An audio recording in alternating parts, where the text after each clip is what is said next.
दोस्तों, भोजपुरी के power star Pawan Singh ने फिर से खींच दिया है भोजपुरी इंडस्ट्री में एक बहुत ही बड़ा लकीर। जी हां दोस्तों, पावर स्टार पवन सिंह का गाना चुम्मा अब इंडिया ही नहीं पूरे विश्व में बवाल मचा रहा है। आपको बताते चले दोस्तों कि जापान के एक क्रिएटर ने पवन सिंह के गाने चुम्मे पे एक बहुत ही जबरदस्त रील बनाया और वह रील अभी तक इंटरनेट पे इतना ज्यादा वायरल हो गया कि पावर स्टार पवन सिंह की पूरी दुनिया में तारीफ हो रही है।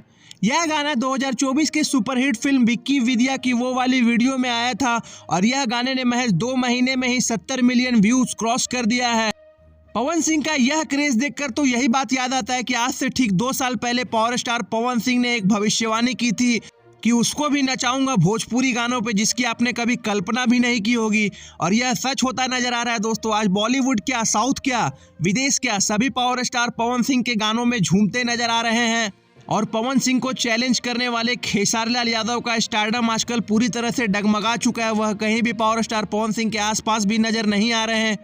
तो भैया नमन है ऐसे भोजपुरिया माटी के लाल पे जिसके गाने विदेश में ही नहीं विदेश में भी बज रहे हैं और डंका बजा रहे हैं। तो फ्रेंड्स, इस पे आपकी क्या राय है? कमेंट बॉक्स में अपनी राय जरूर दें। क्या आप भी पावर स्टार पवन सिंह के इस गाने पर नाचे हैं? अगर हाँ तो प्यारा सा कमेंट जरूर करें और यह वीडियो अच्छी लगी हो तो इसे जरूर शेयर करें और ऐसे ही रीन तरीन बेहतरीन खबरों के लिए हमारा चैनल भोजपुरिया भास्कर को सब्सक्राइब करें। धन्यवाद दोस्तों।